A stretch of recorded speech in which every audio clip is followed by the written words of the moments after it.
Hi everyone, and welcome back to my channel. If it's your first time coming to my channel, welcome to Lex in the City. This channel serves as an extension of my travel blog, which if you're interested is linked down below. And I just wanted to give a formal introduction into this series called Let's Unpack. It is essentially just me sitting down with my friends and talking about some travel experiences that are outside of my normal travel vlogs, which you can find on this channel. So I just want to put out a disclaimer as well that anything shared in these videos is purely our opinions, purely our personal experiences, so you can either take it with a grain of salt, take it to heart. Either way, I'm happy you're here, so if you are interested, keep on watching, and I hope that you enjoy. Bye! Hi everyone, and welcome back, as I always say. As you guys can tell by today's video, we're doing another installment of Let's Unpack, but contrary to other installments, I will be solo today. I did obviously create this sort of series with the intent of sharing perspectives from other people because I think it's more interesting. I think that people learn more, and it's always better to have multiple sources when it comes to opinions and such, especially something as vast as traveling. But we are currently quarantined. That's not super feasible to be, and definitely not advisable to be collaborating with other people or meeting with a bunch of people at this time. So I'm just gonna do this one all by myself. But I'm excited because I feel like, obviously, as you guys will have seen in the intro, the intent of this sort of series is to shed light on things that are less glamorous. But when I'm talking about my travel regrets, there's nothing in life that I truly regret. It's just things I wish I would have done differently, things I learned from, things that maybe could have or shouldn't have happened. But it's not meant to be negative or to dissuade anyone, as usual. But in the spirit of not having a long intro, we're just going to get straight into it. I am going to be reading off a few questions from my phone while I do this, so let's get started. The first question is, what is a place you wish you'd never gone? So this question, I wouldn't say I wish I'd never gone, but at the same time, kind of, just because the mental space I was in and the circumstances surrounding the inspiration for the trip. But I guess I would say I wish I'd never gone to Amsterdam. In the Netherlands, or Holland. It's just, Amsterdam is beautiful. It's someplace I definitely want to go. Like, I want to go back to erase my memory of it as opposed to enhance it like other places that I've been, and the reason I return to other places when I travel in the first place. I want to completely undo my experience in Amsterdam because I was in an extremely negative space.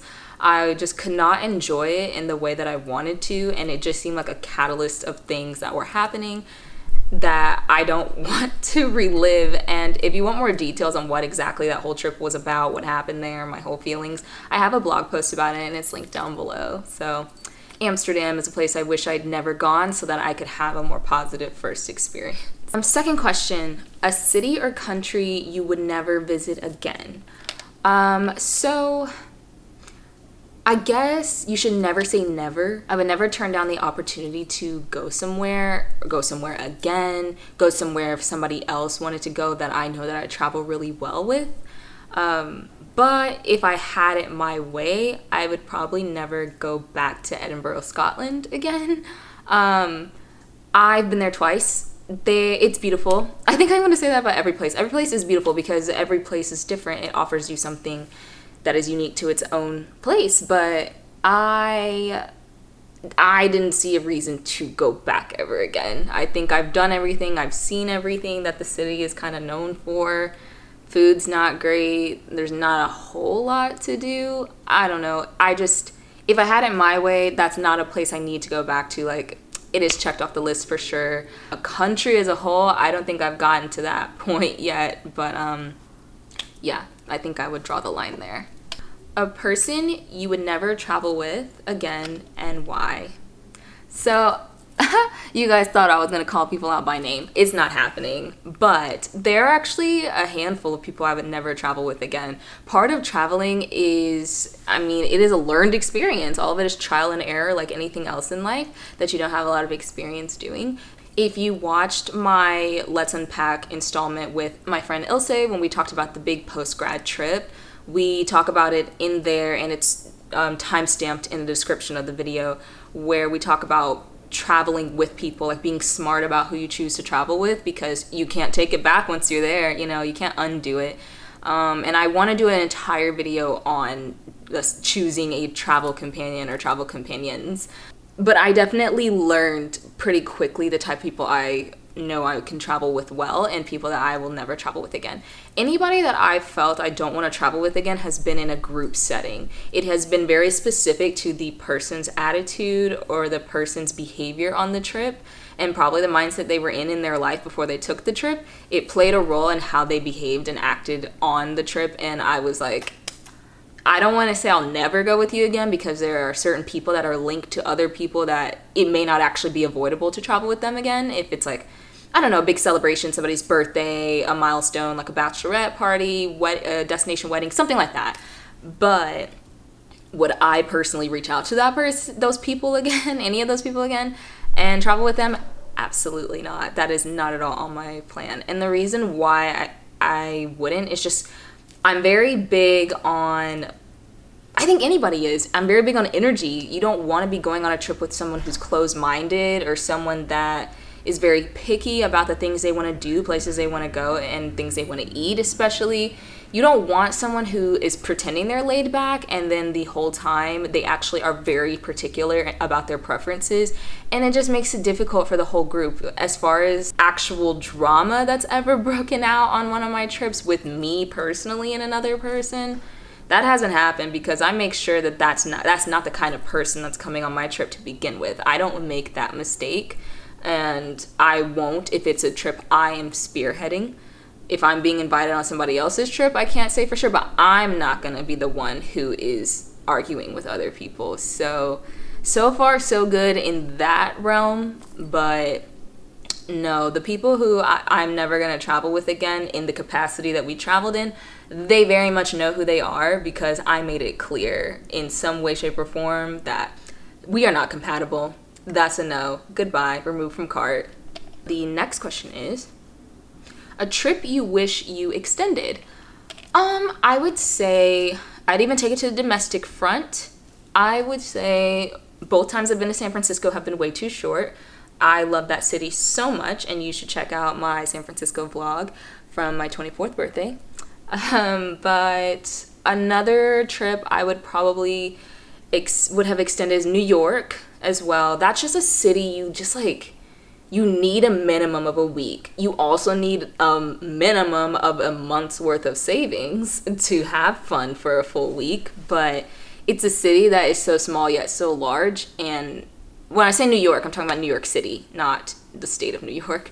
But yeah, I needed more time in both of those cities, because they just have so much to offer, and it's so both cities are so lively. And finally, I guess I would say in Maui, Hawaii, with my family last year. We lost a lot of time traveling, so we still had a great amount of time there. We had a very laid-back vacation, which was the entire purpose and intent. I just really wished we could have spent at least an extra day there, because it was so beautiful, it was so relaxing, and I think all of us would have been down for that, but I was the only one who had to work, so I had to go back to work. But yeah, definitely those 3 cities for sure. A trip you wish you cut short. Well, this one, I don't know, I guess I would say a trip I wish I cut short, which is probably going to be a surprise to people who know me very closely, was probably my 25th birthday trip last year. It was the perfect amount of time in terms of having equal amounts of days in each country. Also, both slots, I guess, both weeks. We got it that we had a built-in day, like that 5th day, somewhere in those 5 days, to do a day trip outside of the city we were in. And I wouldn't take those experiences back. It's just always been a conflict for me, because it was meant to be a splurge trip, because it was my 25th birthday. I just really wanted to have a good time, eat at the restaurants I wanted to eat at, do what I wanted to do, buy drinks and stuff. But I came back from that trip, I just feel like I poorly planned it. I thought that I had everything down and I thought I was set, but considering that I ended up celebrating my birthday virtually through the entire month of May last year, I really lost a lot of money, and I did not have the foresight for the expenses I needed in June. And it set me back so far that I did not financially recover from that trip until March of this year, when everything got shut down, which sucks.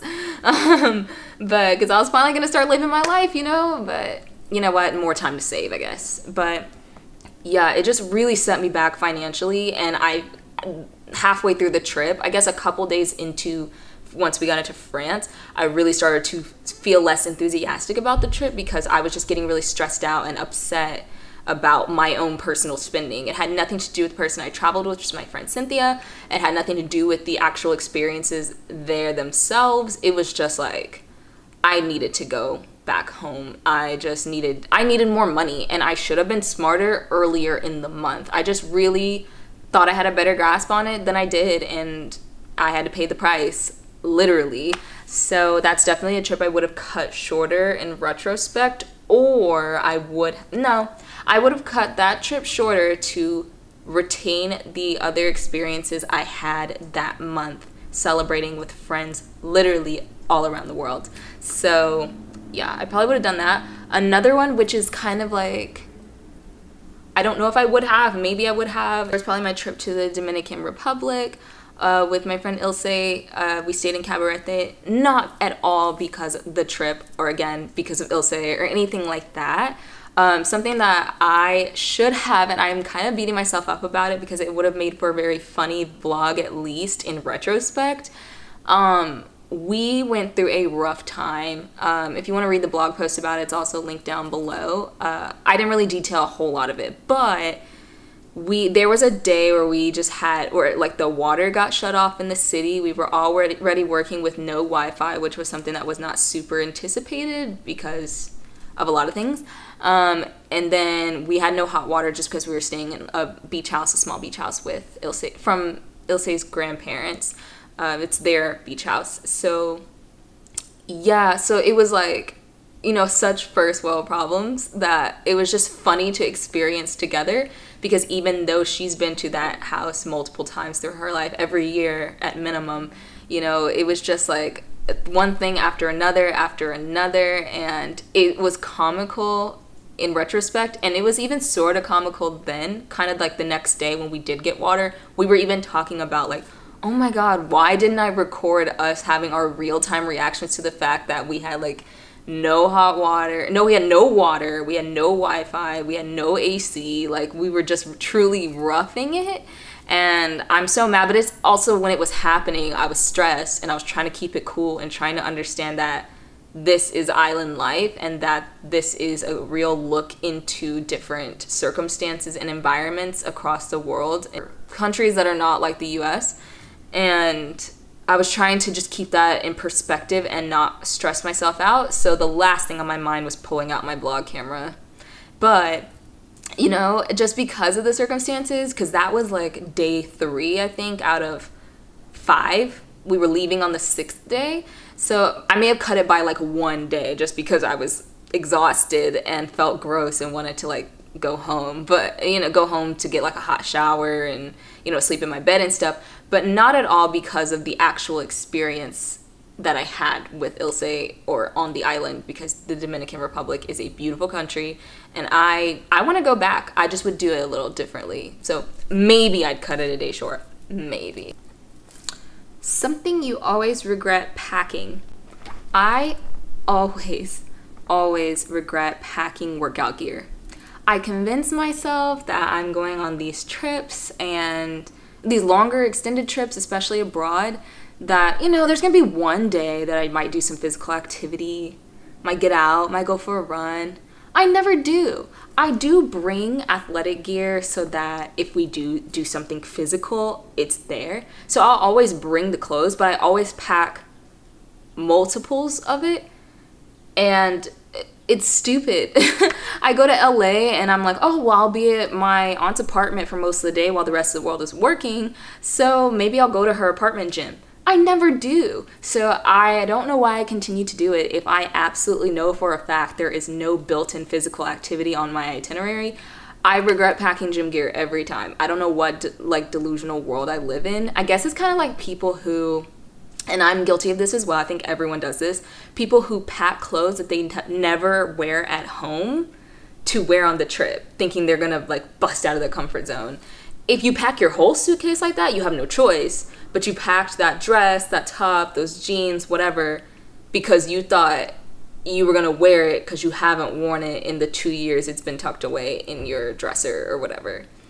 Like, you're a creature of habit. You're not going to break out of that. So if you are not someone who absolutely has to work out or works out like 5 times a week and that's your regimen, you're not going to suddenly like work out while you're on vacation. It's vacation. That's not what it's built for unless you just like it. I love working out. I like the feeling after I work out, but no, I'm not going to. Something you regret not packing. For me, I always regret not packing my Polaroid. I used to be very diligent about it when I first got it when I was in college. I would take it everywhere. But once I got my own vlogging camera and my DSLR and like my iPad or laptop, depending on where I'm going, it's just so many electronics taking up room, my external mic. Because I'm not the girl who, you know, has a team, has an assistant, has a boyfriend who does all my, you know, who carries all my tech. I carry all of it. I film all of it. I take all my own pictures unless my boyfriend now is, you know, with me and taking pictures for me. But like all the vlogs you guys have seen where he hasn't been in it, which is, I think he's only been in one.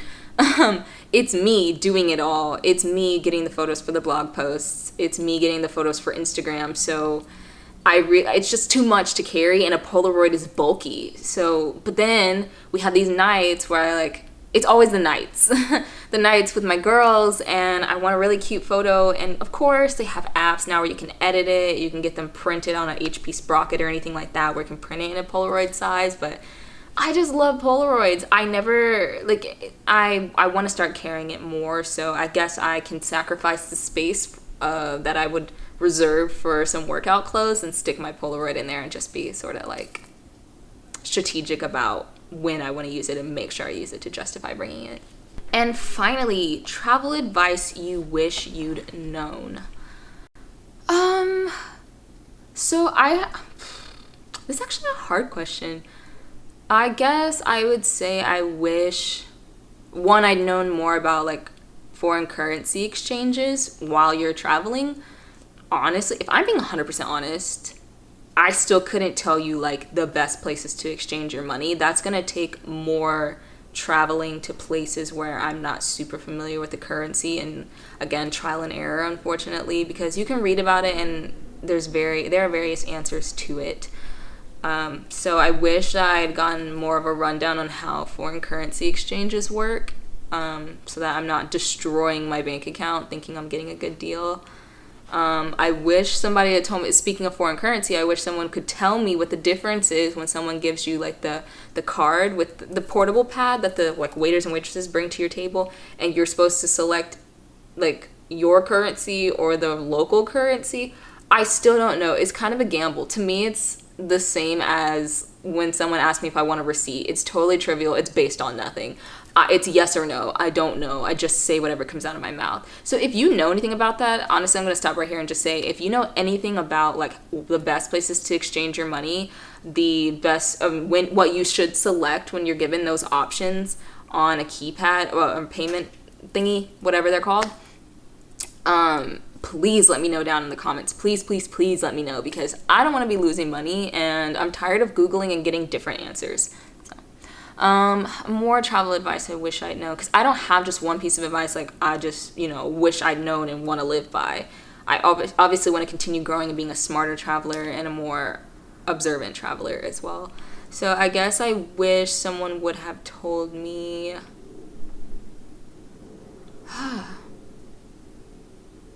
I guess I'll think of it as something I know now that I wish I could have told my younger self, which is something that I kind of covered in my Let's Unpack Traveling While Black with my friend Naomi. We talked a lot about things we kind of wish we'd known I guess, in the mental approach to certain experiences traveling as Black women. But I guess something I would say now is just, I wish that I had adopted earlier this mindset more of like, these people in other countries are never going to see you again. To a certain extent, the cities you travel to in your own country, these people are never going to see you again. So you just truly just need to live out loud. Just be yourself. As long as you're not hurting anyone, offending anyone purposely, even with, no intent to. As long as you are not being, you know what I mean when I say harming people, being offensive. I wish that I had sort of adopted that mindset earlier, because I feel like I'm just now getting in that mindset in my life, let alone travel, that, you do only live once. It took me probably till turning 25 to be like, who have I been trying to perform for? Who have I been trying to like reduce myself for, And so I really think that's played a role in my travel experiences, because I've been more timid about things. I've been sort of scared about certain things, approaching things, going places. I do everything. I live a life of caution, which is just something innate in me that I am not going to go into in this video or ever. But I just wish I lived with a little less ambition. And that's something that I wish someone would have just told me up front. I feel like when you're especially a young woman, going and seeing the world, everyone is warning you about stuff. They're always saying what not to do, how to keep yourself safe, warning you about every piece of the travel experience, and all of it in good measure, all of it necessary, all of it completely in tune with, unfortunately, the world we live in. But no one is really just advocating, at least not until kind of recent years, for you to just go and do your thing and just like trust yourself, trust your instinct, be confident, have a good time, and remind yourself how young you are and how big the world is. I feel like I just went in, when you're told all the things you're not supposed to do and all the things to avoid and all the things that are going to hurt you and harm you, you go into an experience thinking that. And I think that limited the way I studied abroad. I think that limited the way I interned abroad. And it has just been with experience and doing it more and traveling with certain people that I'm feeling myself loosening up each time.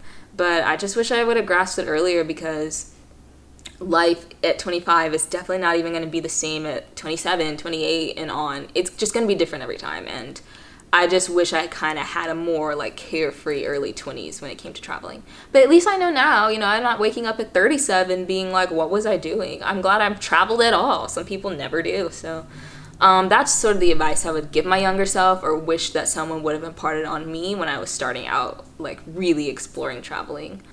That wraps up today's video of travel regrets. And as I'm doing this, obviously, I think it would have been a lot more fun and entertaining with another person to do this side by side with. But I think this is something I definitely want to continue in the future. I want to do like an updated version when I start going to more places. Maybe a year from now, I can be like travel regrets update and see what has changed.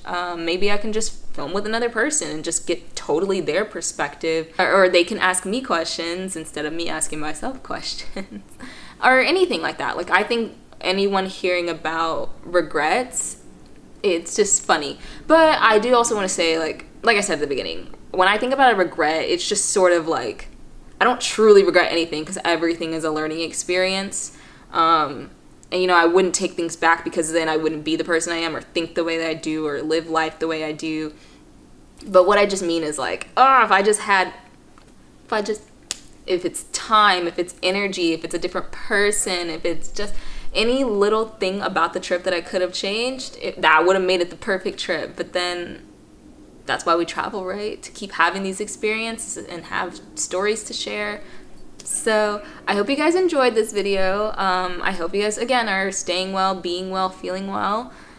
And I look forward to being able to actually bring you travel vlogs some point in the future, but we're gonna keep trying to stay creative, thinking of things to do. Until then, I'm gonna try my hardest to keep bringing you guys something to look forward to every week, because that was my promise and pledge to this channel for 2020. So hopefully, I keep saying hopefully because I just don't know, but hopefully see you guys next week. And like, comment, subscribe, all that jazz, and see you in the next one. Bye.